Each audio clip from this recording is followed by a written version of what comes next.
Alright, today I have another banger for you, and today is going to be a little bit more of a story because today I'm going to break down how we started working with a client, and within the first 14 days we hired a team of DM setters, built all the systems, and made $119,200. Again, within the first 14 days, I'm going to break down the entire thing. This is with zero ad spend behind it, fully organic, and incredibly high profit margins, and I'm going to break down the entire thing and how everything works here. So before I actually dive into that, I want to take a second to introduce myself. If you're new to the channel, welcome, happy to have you. It's an honor to have you here. Please drop a sub if you find this video valuable. If you're already a viewer, already a subscriber, welcome back, happy to have you as well. Let's dive in. So if you don't know me yet, my name is George Nita. I'm the founder of DMsetting.com, which is the biggest DM setting, staffing, and management company out there in the entire info space. I've generated over $50 million in high ticket sales through DM setters in the last 3.5 years. And right now my company is generating and managing and basically responsible for just over $2 million a month with the process that I'm about to share here for our clients. You can head over to our website, see some of the people that we're working with, like Jeremy Miner, Paul Hilsey, Matt Gray, and many others that I'm sure you're very, very well aware of and you know of or you have heard of in the past.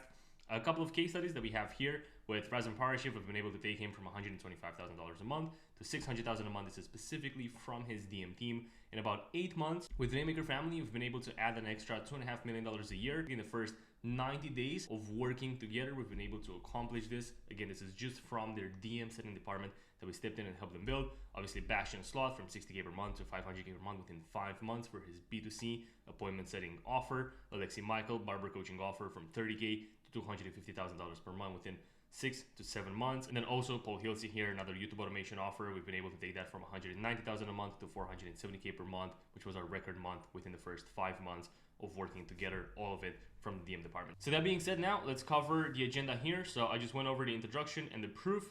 I'm going to cover the starting point next. Then I'm going to go into the metrics breakdown and I'm going to show you guys the final result. So you see where we started, where we finished, and then I'm going to walk you guys through the process here. And I'm just going to break it down step by step, super easy. So that being said, let's dive in. This is the starting point. Obviously, I'm not going to disclose the name, the picture, none of that stuff about this client. Obviously, we respect the privacy of our clients a lot. And this is what our clients wanted. Obviously, this is a lot of personal information in regards to the client's offer. So really don't want to make that public. We started with this. We had a 78,000 follower organic audience. They never did DM setting before. They had a very, very good offer with a very good unique mechanism. They were pretty much the only or the biggest company that was helping 9 to 5 B2C consumers with this specific thing. They had price points ranging from $6,000 all the way up to like 20, I believe, or $22,000, something like that. And it's a B2C niche targeting, as I said, the average consumer, the average 9 to 5er, helping them make more money through a specific business venture. Now, the reason this client decided to work with us and let us take over this is they wanted to unlock a new revenue source that was never really leveraged for their company properly up until that point. They wanted to mitigate their risk and put their eggs in multiple baskets, so they no longer had to just rely on VSL ads or YouTube to scale. They had a pretty big YouTube presence as well. And last but not least, it's also very, very high margin because there's no marketing cost except for the content team and then the DM setter commission, right? And then obviously the closer commission, but a big chunk of that typically with companies that run ads goes to marketing. And in this case, that was not happening. So all the money that they would have otherwise spent on marketing, they now get to keep, which dramatically increased their margin here from this process. Now let's go over the metrics and the final result. So I have screenshots here from our tracker. We track everything, every single activity, every single data point for our clients. And we're actually missing quite a few things because we weren't tracking them back then when we were working with this client. But nonetheless, I'm going to walk you guys through everything that we tracked. So we were able to drive 1,200 new inbound conversations. We sent out almost 3,000 outbound conversations to our followers. We only sent 1,000 follow-up messages as we were just building the pipeline and just getting the team started here. We proposed 189 calls. We sent 154 links. We booked 73 total calls. I think one got canceled here and we were left with 72 on the calendar, as you can see right here. Now, as far as conversion metrics, we had a conversation to call proposal ratio of 15.4% in the DMs. Again, keep in mind, if you're going to watch some of my other videos, some of those KPIs are definitely going to be different. This is, again, just the first 2 weeks. We were just starting to make adjustments and just starting to make improvements here. I typically want to see a 25+% here. Typically want to see 70+% here, but nonetheless, this is what we were working with. I just want to maintain full transparency here. So from call proposal to link sent, we had 81.5%, which was actually pretty good. And then from link sent to call booked, we only had a 47.4% conversion rate, which is indeed quite low, but that did not stop us from making a lot of money for this client in the first 14 days of working together. We had So from the 72 calls booked, we had 46 that we tracked that were coming up on the calendar. The rest of those were obviously in the future, so after the 14 days, that's why they're not in here. From those 46, we had 34 that were taken at an almost 74% show rate here, 18 that got closed at a 52.9%, almost 53% close rate. Again, incredibly good offer, incredibly strong brand, and we generated $119,200 in revenue. So those are the metrics, and this is the final result after 14 days. Now you can imagine after a month, 2 months, 3 months, 6 months of tirelessly working to dial in this process, the type of numbers that we can achieve here. Now that being said, you guys now understand where we started. We basically started at zero, we had nothing, and this is what we created within 14 days, which I think is pretty good. I don't have the exact cash collection ratio, so I'm not sure how much of this was cash up front. If I were to guess, our standard average KPI for upfront cash collection is about 55% right now across all the teams that we're working with. So I'd imagine it's around $60,000 to $70,000, maybe give or take a couple $1,000 is likely where this stands, which again for the first 14 days of building out the new department is very, very good, obviously, given that this is also a very high margin here. Now, I want to go over how we actually made it happen and just break down the entire process behind it. So obviously the first thing here is just going to be lead flow. So we had to drive lead flow, we had to initiate conversations, and we always do it one of two ways. We have stories or posts where we do call to actions, and there's likely another video on my channel where I show the exact process and I show you guys story examples and call to actions examples, and I break down the different types of call to actions. So if you haven't watched that one yet, go ahead and watch it after you finish this one. We have stories and posts, call to actions. Those are typically either intent-based call to actions, being like, hey, I'm looking for 5 people that want to work directly with me to achieve X, Y, and Z result. Or they can be resource-based call to actions, which are, hey, I just finished putting together this free resource that goes over how to find X, Y, and Z, or how to do X, Y, Z. Comment the word or DM me the word resource, DM me the word whatever if you want to get access to it. And that's how we drive a whole lot of conversations to the DMs, especially to the resource ones. People respond incredibly well to those ones. And then the second avenue here to drive lead flow or to drive conversations in the DMs is going to be outbound DM to followers. So again, this client, remember, we had 78,000 followers that we were working with.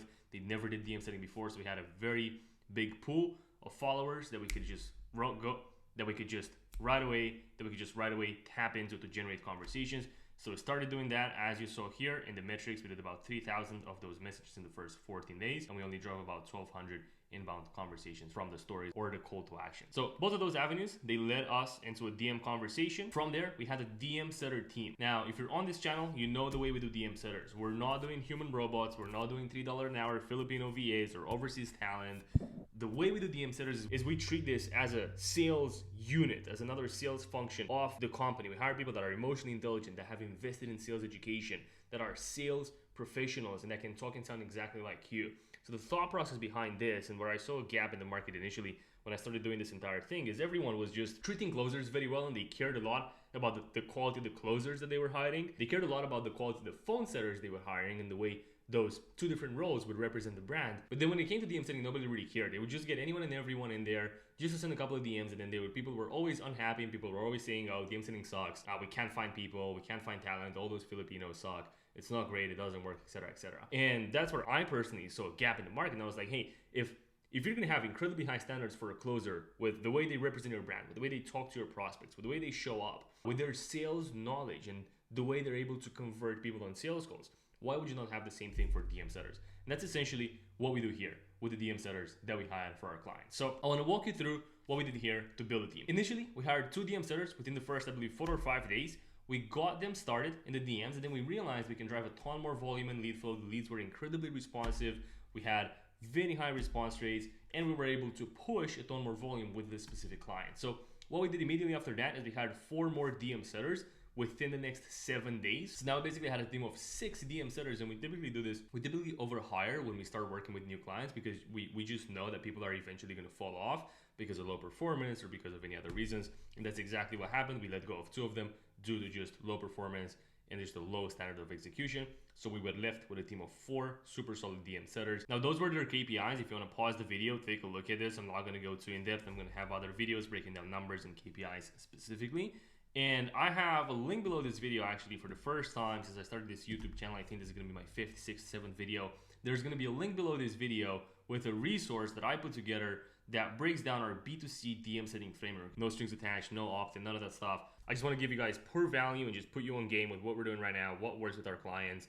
And this framework covers exactly that. So there's a link below this video in the description somewhere. Just go click it, make a copy. It's all yours. Roll it out with your team. We had a very similar flow here for this client, and then those were the KPIs. Again, if you want to take a look at this, you can pause the video now, you can take a look. Now from here, the entire thing that allowed us to make this happen that people don't see, because people only see this and they're like, oh, what's the script, what's the KPIs, okay, let's just do it. But what people don't see is what happens in the backend, which is, if you take a look at this, it's like lead flow is this big, the other team is this big, but then infrastructure is like huge, right? So there's a lot of stuff that happens in here, and I'm gonna have separate videos for each of these and how we're setting this up. There's a couple of main things that I want to cover here as far as infrastructure. So the first one is ManyChat. We work a lot with ManyChat. We also work with other tools and other CRMs out there, but ManyChat for now is the one that we use the most across all of our clients.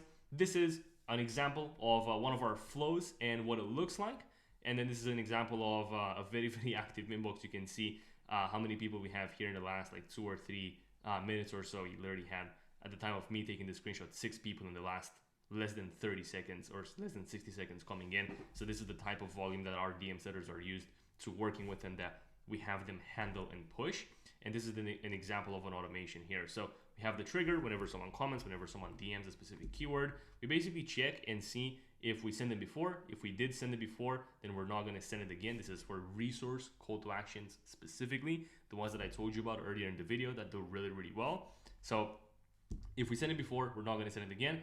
If we didn't send it, which means it's a new lead, unless we have a super dialed in team and we're like in month 3 or 4 of working with this specific DM team and with those specific DM setters, it's always free for all. So we never do this whole like assignment stuff. It's always free for all, right? Because I want to incentivize speed. That's the thing that I care most about. I want to incentivize speed to lead. But if you have a super dialed in team, then you can do this. And this also works super well, which is kind of what we're doing here with this offer specifically. From there, they get the messages, they click a button, they get the resource, and then we ask a question, which is our initial qualification question, which is the country question. What are you based? And then from here, we qualify location. But again, I'm going to have another video going more in depth into this. I don't really need to cover this in this video here. I just want to cover the basics. So this was ManyChat. We just covered ManyChat. In Slack, we work with Slack a lot. I really like working with Slack. I'm a very organized guy. I like having everything super organized. So what we do in Slack is we have a closed booked channel and a closed canceled channel. We have a DM setter and a data report channel. We have a new payments channel where we see all the new deals and all the new payments that are coming through. We have a sales team channel for communication where DM setters will confirm whenever leads say that they're going to attend the call. We will just confirm it, let the closers know. When closers have no shows, they would let us know, and we have really good and tight communication here as part of this channel. And then we have sales and the data reports from the closers or the triagers, just so that our DM setters, they can get context on what happened with their sets. This is typically what we do in Slack. Obviously, we have all the communication with the DM setters there, all the communication with our clients is there, with our internal team, like everything, like we live and breathe in Slack, and that's what allows us like really build out those departments and build them out in the most efficient way possible, like we're doing right now. Then we're typically working with Close. For this specific client, we were using Close to track call outcomes and then to also track pipeline activity. So what this allows us to do is we had smart views for each DM setter that allowed us to see all of their sets from the past 7 days, 14 days, month that didn't close, and we just had all that in one place so we could easily tap into those people and start reaching out to those people. And then obviously call outcomes from the closers or from the triagers, everything would be in here so we know what's happening with our sets. So that's the CRM out of the way. Then another super important piece here is going to be the infrastructure that we have, which is basically the trainings and the resources that we provide to the DM setters. And this is typically what I like setting up with every single team that I work with. So I want to have an ideal client avatar training specifically outlined with trainings from the clients, real life examples, case studies, testimonials. We go super in depth here because I want the DM setters to understand the type of person that we want to help, and that's going to allow them to really, when they're in the inbox, it's going to allow them to train up and have a good feedback loop here of what's a good lead and what's not a good lead. And eventually with time, they're going to be in a position where they're going to be able to just see a lead and with a very high likelihood of accuracy, know right away if it's a good lead that can end up into a close or not. So ideal client avatar, super important. Then we have an onboarding doc where basically whenever we onboard new people, we don't want to just hop on a bunch of calls and set all the systems up. We have a doc that's super SOP'd, super organized, that walks them through everything they need to do whenever they onboard within the company, all the resources they need to go through, all the accounts they need to set up, accessing all the platforms, all that stuff. Then obviously we have the main one, which is the framework. There's going to be a bunch of videos on this channel outlining DM setting framework specifically. I think I have one coming up in a couple of days. And then we had all the other SOPs, workflows, and KPIs. Again, I'm not going to go too in depth in this. All of those things can basically be individual videos that I'm going to do for you guys. And then last but not least, we really like working with some sort of combination of Typeform or Calendly, or just Calendly, or really any other booking softwares that our clients might be using. What we had with this specific client is we had a Typeform, which had a booking form with qualification questions, and then we had a conditional logic based on lead income and budget. Now, I just did another video that should have been published a couple of days ago, where I basically walked through this and I explained this a little bit more in depth, and you can see some examples in that video as well. If you want to go check it out, it's going to be somewhere on my channel. Now, outside of those 4 or 5 platforms here, one more thing that really allows us to crush it when we run teams is we have a full-time QC person that QCs all of our teams, all of our DM setters 2 to 3 times per day and sends us QC reports. So you can see this right here. This is kind of what it looks like. We get this a couple of times a day for each DM setter, and our QC person here, she goes in, she looks at all the inboxes, she looks at all the missed opportunities, she literally looks at everything, takes all that, nicely formatted it for us in Slack, and then sends it to us so everyone has visibility and we keep everyone accountable. Accountability is a very, very big thing of what we're doing. So this is the backend process, or the backend infrastructure, that allowed us to get the results that we did within the first 14 or so days of working with this specific client. Now, to close this out, guys, I'll say this, as I always do, this is gonna work best if you have at least 80,000 plus followers, and obviously you have a proven product and a proven sales process priced at least $5,000 or more ideally. So if you have those 2 things, you want to chat to me about stepping into your company and building this entire thing out for you and building this department out for you so that you can make an additional $100,000 to $300,000 a month, or maybe even more, there's a link below this video. You can book a call with me. We're going to go over your funnel. We're going to go over your metrics. We're going to discuss implementation and see if it makes sense. If it doesn't, at least you'll know exactly what you need to do to implement this on your own, or have someone in your internal team implement this for you. Then if it does make sense, we can just move forward and we can build this entire thing out for you. So that being said, appreciate you sticking to the end. If you're not subscribed already, drop a sub. Really, really helps the algorithm. And I'll see you in the next one.